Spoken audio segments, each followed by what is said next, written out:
तो उस परिवार के लोगों से आपका ऋण है, इसलिए उसी परिवार में आप आए। और ऋणानुबंध उसको बिना चुकाए या बिना वसूल किए आप वहां से जाएंगे नहीं। आपको लेना है तो वसूल करना है, और देना है तो चुकाना है। ये पूर्व के जन्मों से निश्चित किया गया है। जैसे किसी के यहां पुत्र हुआ, जन्म से ही पैसा खर्चा शुरू हुआ, बड़ा हुआ तो उद्दंडता के द्वारा मार पूरे परिवार को क्लेश पर क्लेश देता चला जा रहा है। ये तुम्हारे कर्म का फल है। या ऐसे शक्तिहीन बुद्धिहीन ऐसे पागल ने पूरी जीवन सेवा करो, तुमसे अपना हिसाब चुकाने के लिए वो आया है।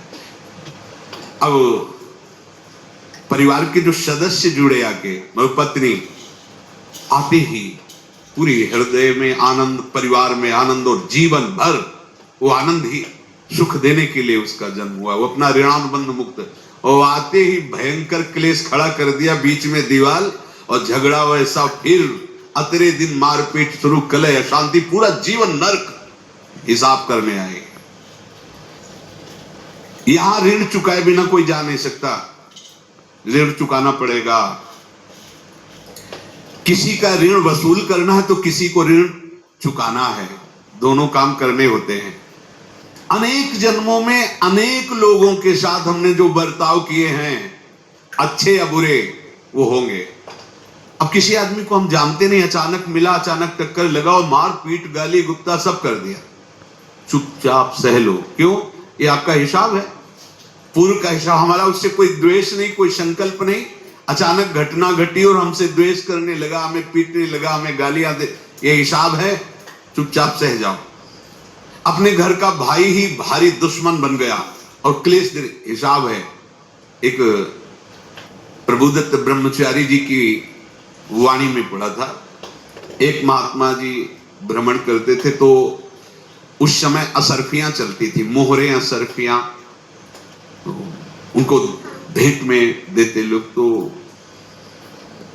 या तो ठाकुर सेवा में लगे तत्काल, या संत सेवा में तत्काल लगे, उसका संग्रह करके डोलना ये ठीक नहीं है। बैरागी के लिए सिद्धांत में ये ठीक नहीं। तो जब 2, 4, 6, 8 ऐसे मोहरे हुई तो उन्होंने विचार किया कि और भ्रमण करके जब काफी मोहरे हो जाएंगी तो प्रयागराज में जब कुंभ पड़ता है, एक बार पूरे सब अखाड़े के संतों को, अलग अलग संप्रदाय सब संतों को बुलाएंगे और सबको खुआएंगे। अब साधु है तो यही विचार करेगा, और क्या विचार करेगा। तो उन्होंने ऐसे डंडा बनवाया, बेंत, जो ऊपर से चूड़ीदार और भीतर पोला, और मोहरे उसमें डालते हैं। और भ्रमण, जहां जहां श्रद्धालु भगत के सबके यहां जाना और इच्छा रखना कि एक मोहर तो दे दे दक्षिणा में। कामना कोई भी हो वो बांधती ही है, ध्यान रखना। इसीलिए प्रभु जो चाहे वो करे, अपनी चाह नहीं रखनी चाहिए, अपनी चाह प्रभु की चाह में मिला देनी चाहिए।